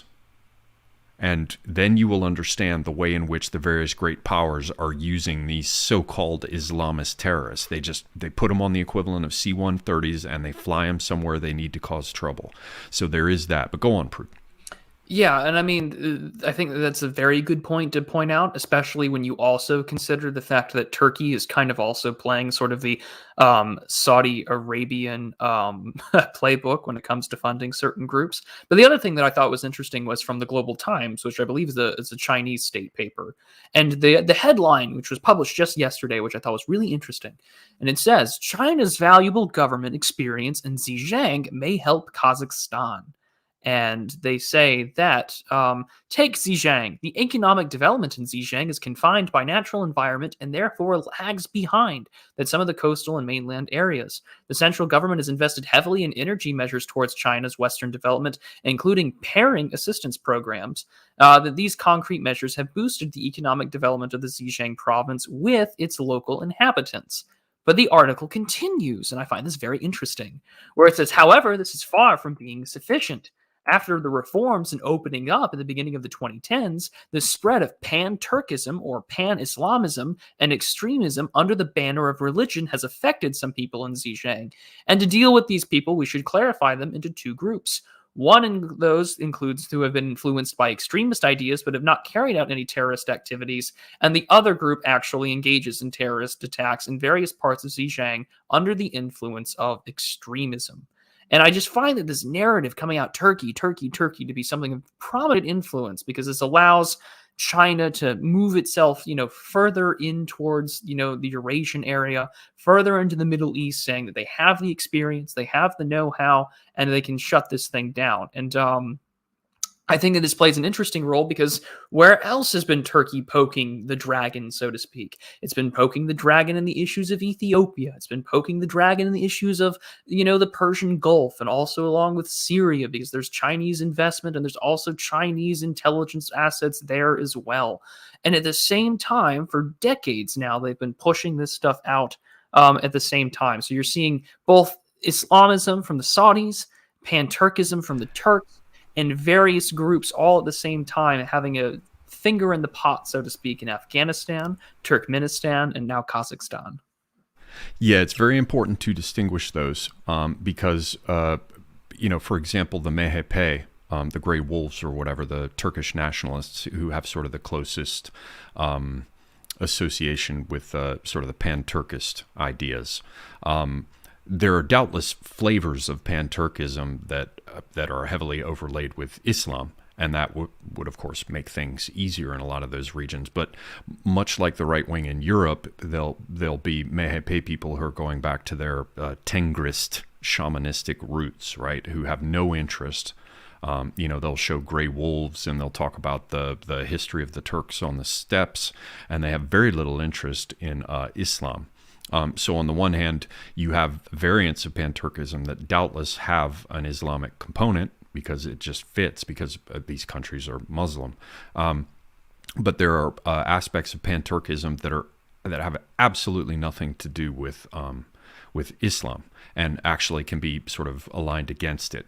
Well, let's not say that because they don't want too much trouble. But they'd be like pagans, Western right-wing pagans who are perfectly willing to have Christians as company but aren't Christians, right? So it's not exactly the same thing. And I also saw somebody point out, which is useful to a degree, that you've got, the Islamism being Saudis and the Pan-Turkism being Turks. But remember, there's more than that because Qatar or whatever is involved in its own things, and Turkey's been doing things with Qatar as well. So it's a very complicated situation. I guess it's not for nothing that Turkey is a part of what used to be the Byzantine Empire, because things are getting very, very Byzantine. And so another thing that I would caution everybody about is our own clinging to the idea of nation states, and particularly nationalists. I know that there are many here who aren't. Academic Agent, for example, is a classical liberal. But nationalists and even people just looking at a map, we can be forgiven for thinking, oh, this is Ukraine, this is Belarus, this is Romania. These are fictions in large part. Just historically, they're fictions. Like, Spain has all kinds of dividing lines. Many of these other countries do. In the case of Kazakhstan, we can see that it was an administrative district that's kind of a fiction of its own in the first place. So it's like a fiction of a fiction, whereas Spain is like just a fiction. But even more so, and this is what I want to communicate, is that in this transition from the last vestiges of nationalism, they're maintained like a fiction that is very, very convenient. And there are realities like currency and linguistic divisions and the rest. But in this transition from the nation states to the gay, or whatever you want to call it, you have to bear in mind that they are to a considerable extent nations, that is, that they are to a considerable extent illusory. And so then it becomes easier to try to figure out, well, at least it becomes theoretically easier to sort out what is going on with a country like Turkey, because they've been bailed out to a considerable extent with Chinese investment. And then China was having more problems, so it kind of dried up for Turkey there. Then we just saw their currency skyrocket through the roof. Who bailed them out? Who caused that? I don't know. But likely the Western powers that are best known for their banking games. So Turkey seems to be helping China down here. Turkey seems to be blocking any kind of pipeline going through here, through what's Iraq and Kurdistan, and getting to Syria with their Iskenderun, or the Sanjak of Alexandretta, or whatever. So they're blocking things that could be beneficial to Iran, right? Because Iran wants to cross over here to Lebanon, the Shiites and the rest, working with Hezbollah or whatever. Turkey's blocking Iran, but Iran's working with China. Turkey is probably helping China down here. Turkey's certainly pissing off Russia over here, but by the same token, it's signing deals for missile air defense systems. But then it turns around and it's pissing off Ukraine over here. This only begins to make sense when you start thinking about a group of elites who are maybe more making one-off deals to benefit themselves and their regimes, more so than they are pursuing any coherent or consistent policy in the national interest. And that would make sense if you imagine them being jerked first one way and then jerked another by the exigencies of circumstance, and not being farsighted enough to take a path that is going to work out well for them in the future. Against this background, I would take a look at Russia, who has, and this was brought up, I can't remember the name of the clip I just watched, but somebody made a very perceptive point that Russia is now in the business of propping up regimes, not countries. And the people who, I wish I could remember, it was one of the clips I watched in the last 3 days preparing for this. If I can find it again, I'll stick it in the chat. But they pointed out that in terms of explanatory value, that it probably makes a lot more sense, if you want to be pragmatic, properly Machiavellian. If you want to understand the motivations for these countries, you have to recognize that they aren't national motivations. They are elite motivations, and more specifically, regime motivations. And these people pointed out that Russia seems to be getting in the business of propping up regimes. So Belarus is about to fall. It's a Russian satellite anyway. So they're going to prop the regime up there. They were blocked with doing it in Ukraine. Turkey started going after Armenia, and Russia at least stalled it. So it's not like a full defeat for Armenia. Likewise, Assad was going to fall in Syria. Russia came in and propped up that regime. They can't guarantee that they'll be able to save all of your nation for you at present, as we saw with Armenia, as we see with Syria, which is still all screwed up. But Russia seems to be making a name for themselves, moving to different places. I mean, this is what just happened with Tokayev. It just so happens that sort of, China came on board rather late and said, yeah, we'll go ahead and go with this because it's in both our interests to keep everything stable in Kazakhstan. But then China is like, well, you guys better get out of there fast. And now we're being told that Russia is going to leave tomorrow. But there's one last little bit here. Maybe you have some thoughts on this, Prude, and then I'll turn this over to you to share your thoughts, because I know you need to cut out here sharply when we get to the hour. This is another resource I use. This is the live UA map. We've got some announcements here. Basically, somebody just got set up as the new Chief Minister of Information, Askar Umarov. Now, of course, Russia, we didn't mention this, but the Baikonur Cosmodrome, which is important until Russia gets its further east one set up properly. It's very important for missile testing and for space work. There's a Minister of Information that was just put into place by Tokayev that Russia does not seem to like. Let me see what other announcements we have here. Yeah, there have been a few announcements of that sort. Let me see if I can just zoom in here a little more. And God, I hate this map. Are there any others? The timing of the withdrawal of Russian troops from Kazakhstan is coordinated with the CSTO. So Russia is saying that it's not just us unilaterally making the decision. That looks like them trying to get wiggle room on when they're going to leave. And let me just get further out here and see what other announcements we have. There's some problems with an outbreak of hoof and mouth disease. They're not going to let Kazakh goods go across the border there. That might be a little... Sorry, I'm trying to make this map work. I can't use the little plus and minus things. For some reason, they're dead on my interface, so I have to do it by hand here. And I'm a little bit retarded. Okay. Oh, I can't use that word. I'm a little bit developmentally disabled. Right, and this is as of 12 hours ago. The ministers of defense of the CSTO countries will hold an extraordinary meeting tomorrow to discuss the operation in Kazakhstan. Some armed attacks with intelligence chiefs, and we are hearing that the Russians will leave soon. But I don't think we're done in Kazakhstan yet. And I would be very interested to hear your thoughts on that too, Prude. I think there's going to be some other things going on, probably not as dramatic. It looks like maybe somebody did try to pull a trigger, or Russia liked the idea of a trigger being pulled. This brings us around to the other idea of whether or not, who really is working for whom. And by, somebody from the outside who didn't know better who could say that Nazarbayev being forced to leave was a blow to Russia. Somebody could also say that it was a blow to the U.S. Somebody could say that Tokayev being maintained in power, or I'm sorry, you could say it was a blow to Western powers.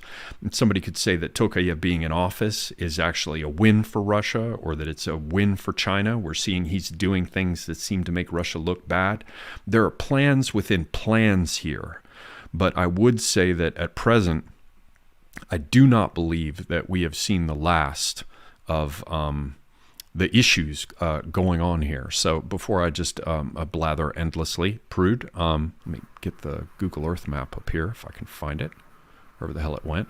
And maybe you can share your thoughts with me on what you think is going on in the future. Also, share any of your thoughts about what might be going on here, what your read might be, and anything else you might have missed.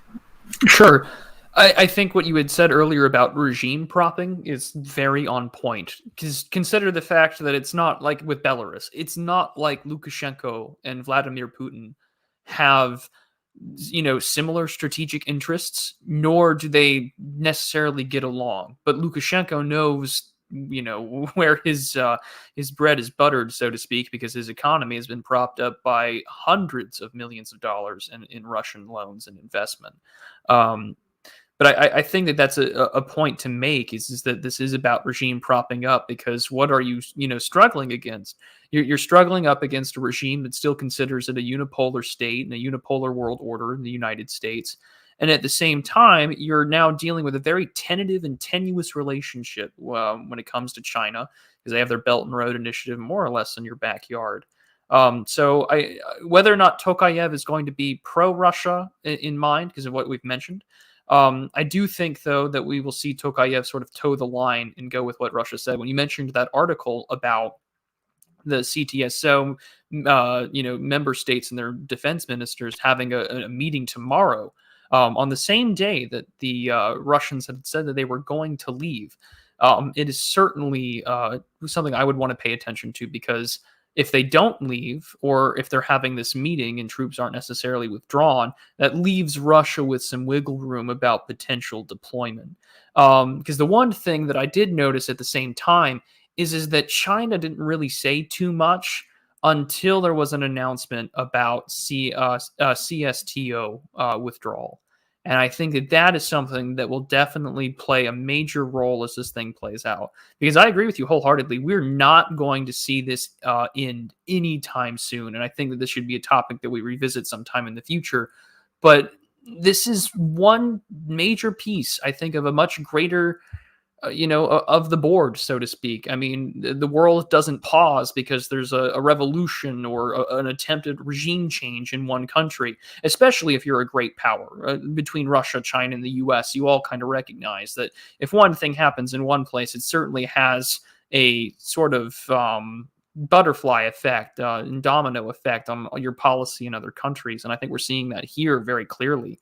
But Kazakhstan is an interesting place because it has centuries, if not millennia, of steppe nomadism that now has this sort of, ethnogenesis for a state nationalism out of 1986 with the December uprising. You have this sort of patriarchal figure that is now being ousted, and its leadership being arrested. While at the same time, you've got Russia definitely intervening to keep its interests in there. All while there's heavy American and European investment. And at the same time, China wants to increase its freight and infrastructure there. If there was ever going to be a new geographic wedge, either in the Eurasian region or in the Middle East, for America, well, for a while, it was Afghanistan. But now I really do think that now more than ever, now that it's closer to Russia's borders, it is going to be a very interesting three-way game from here on out in Kazakhstan. I do not think any of this is over anytime soon. Yeah, I would agree. I don't know that we're going to see more of the dramatic kind of things because I'm sure that a whole bunch of people got to take dirt naps who didn't think they were gonna, who were rushing out with their revolutionary banners, and they found out that it's unless the right elites are behind you, it's the to the barricades brothers, kind of rhetoric goes nowhere. So it's likely that we're not going to see big explosions of arrests and people being shot and all the rest. I think it's very much going to be going on behind the scenes. But we'll see. The one thing that everybody should be looking for is there will be an announcement out of Kazakhstan about whom they believed was responsible for all of this, and that will be very interesting. The kind of things that we've seen from Russia thus far are Brits are doing it, and they're working with Turks, or the CIA's doing it, and they're doing their typical color revolution thing, and these are plausible enough as we've covered. But they're going to gain some leverage with this too. I think it's also important that we have not heard who did it yet. No statements have been made about who did. Oh, it's extremists. It's international terrorists. That's literally what the state minister or whatever from Kazakhstan was saying today. International terrorists and extremists. What the hell does that mean? I mean, they have to be international in order to justify the CSTO intervention and the fiction of multilateralism, which we just saw echoed in the announcement I saw on the Live UA map, where it says Russia isn't the one deciding when the CSTO leaves. It's really, Armenia's in charge, like, yeah, right. Yeah, Armenia's in charge. Right, Vlad. But I think it's very, very important that we have not yet heard about who did it. And I think that's leverage. There are many times in life where you're much better off not using your big scary stick. It's the threat. It's like the old saw about torture. It's the threat of torture is much more effective than actually doing it.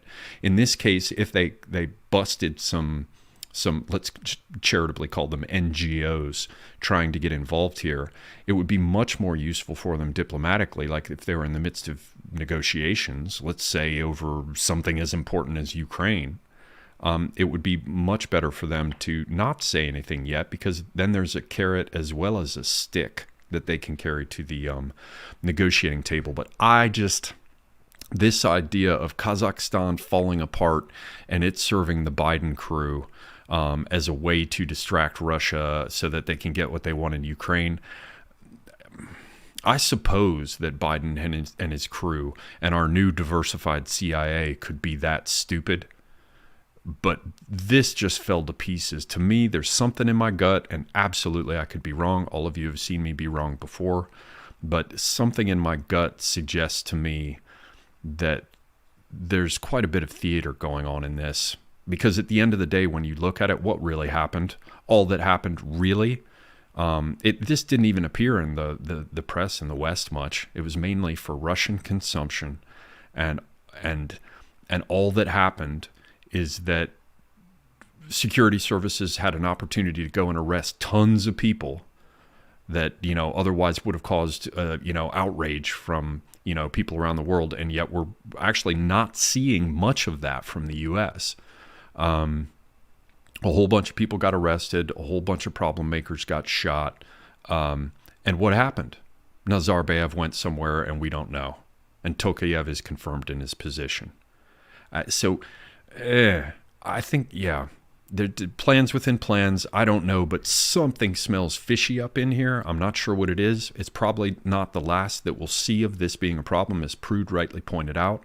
We're going to see the West, along with China and Russia, mainly NATO powers, and China and Russia trying to do things up in here, or the U.S. But it's increasingly a China and Russia game now. And that's going to create its own kind of stresses, new stresses. And, we're not done with Afghanistan either. We're not done with the pressure they're trying to put on Iran. We're not done with the pressure that they're trying to put on China. So definitely keep your eyes focused here and pay attention to Turkey as well. So, any further thoughts, Prude? I think that you were right about the announcement thing, because say, for instance, the Russians are going to, say, maintain a significant influence here despite ethnic tensions. And Tokayev is kind of putting himself in that Lukashenko position of that, where your bread is buttered. And what a better way to not have a definitive announcement, because everything that has come out of Tokayev's mouth and the official press reports from the Kazakh government has been very interesting. Oh, it's foreign individuals being flown in from Tajikistan and Uzbekistan. Oh, it's possibly Pan-Turkic groups and Islamic extremism, and then student protesters or possible foreign actors, but they don't name anybody, which is good, because this allows you to have an excellent way to have a trump card, so to speak, is what's the narrative going to be? We don't know yet from the Russians. We don't know yet from what Tokayev's government's going to be, which is going to be something that we should pay attention to in the future.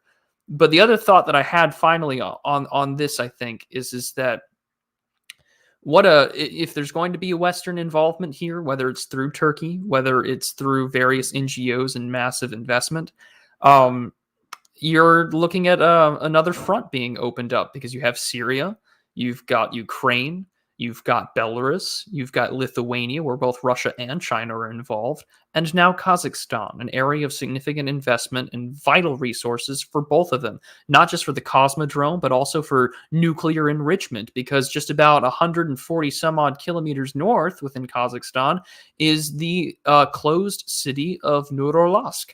And that place is one of the most productive areas of nuclear enrichment for Russia. So I do think that what we're seeing now is just it's a game of three, and the fact that hasn't been announced tells us that Russia's probably got something up there to put a move on here, because the fact that the CSTO was invoked so quickly tells us that they're not messing around, not only both for geographic importance, but also for the fact that they don't want this place to destabilize.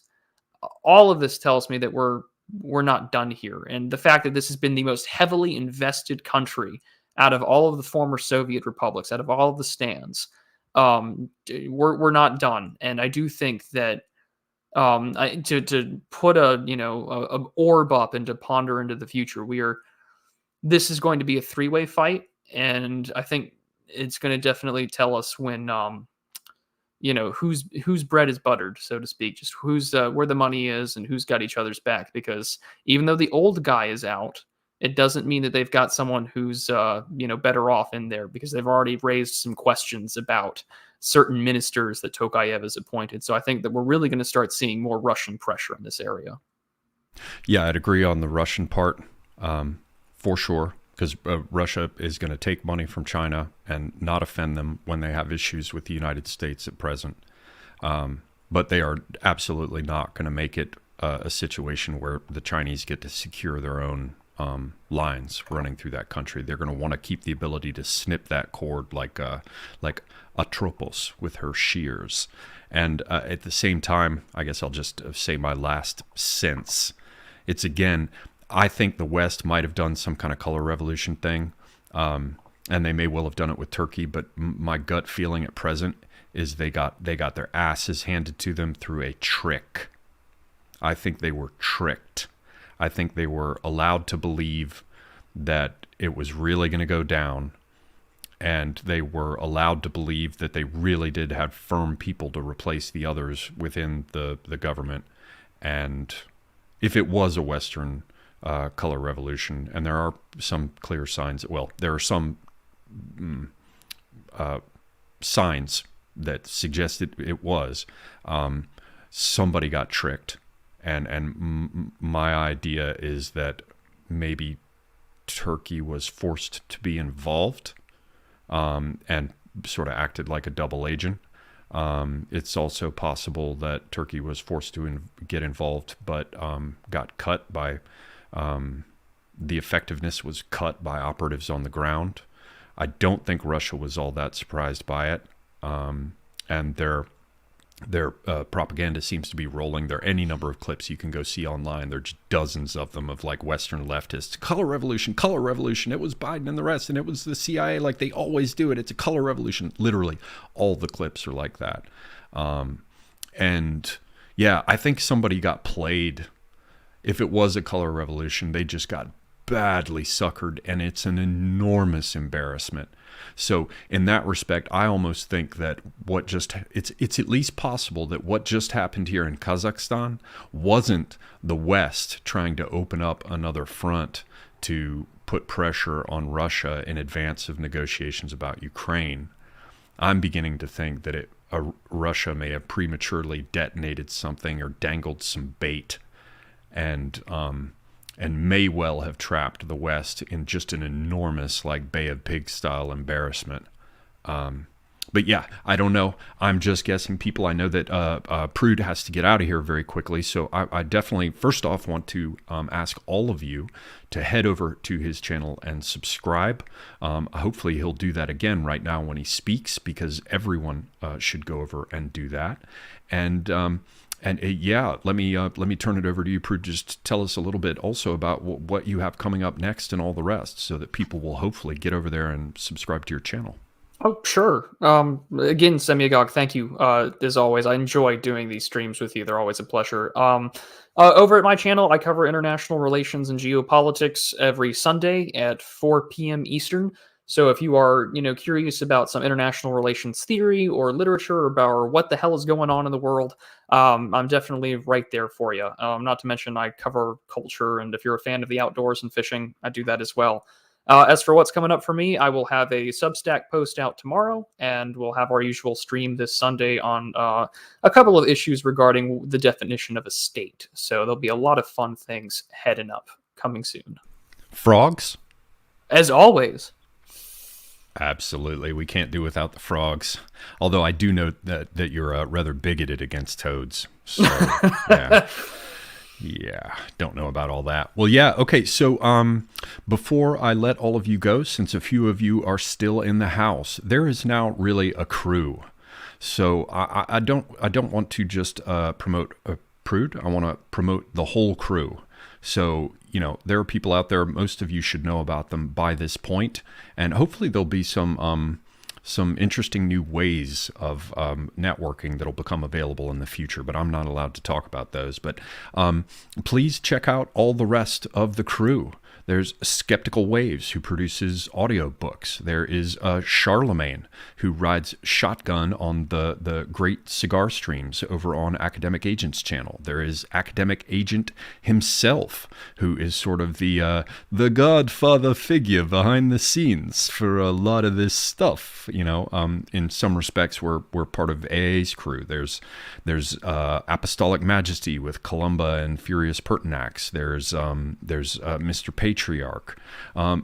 Help me here, Prude, so that I'm not leaving out our other peeps who'll be pissed at me later. Who else should we promote here? Well, we've got, of course, you've mentioned a lot of Turnip, of course, Ryan Turnipseed and Radical Liberation, who work together to provide us a wonderful perspective on econ. And we've got so many others in the crew as well. We've got Time Stealer and Columba and the entire Pasta Posse. I mean, all three of them, with Apostolic Majesty included, do such a great job at providing great history. And who else could forget the wonderful world of art with Pharaoh and others? And, of course, watching Mr. Vitamin D go crazy in the chat. Of course, we have Mr. D of both the co-host of Unpopular Opinions and artist and sass extraordinaire. So, sass extraordinaire. So, by all means, there's a huge crowd, and come join us. We're all in it together. Absolutely, and I should, definitely, John D. I hope everyone will get on his ass at least. Well, I shouldn't use exactly that expression. He might like that. Don't do that. No. He's not a bottom. Everybody needs to not get on it. Everyone needs to harry him and harass him, not for the damn cookbook, but to start his own channel. And also, I should pitch. There's an event coming up. It will be happening in Tennessee in February. If anyone is interested in learning more about that, all you have to do is go check out Shieldings. It's spelled SCYLDINGS. And you can just head over to their URL, which is shieldings.com, SCYLDINGS.com, to find out more about the event. And we will circle back on this, Prude. Thanks very much for joining us. And for those I forgot, please forgive me. I see 99 Iron Duke is in the house. Good guy with a channel of his own. Check it out.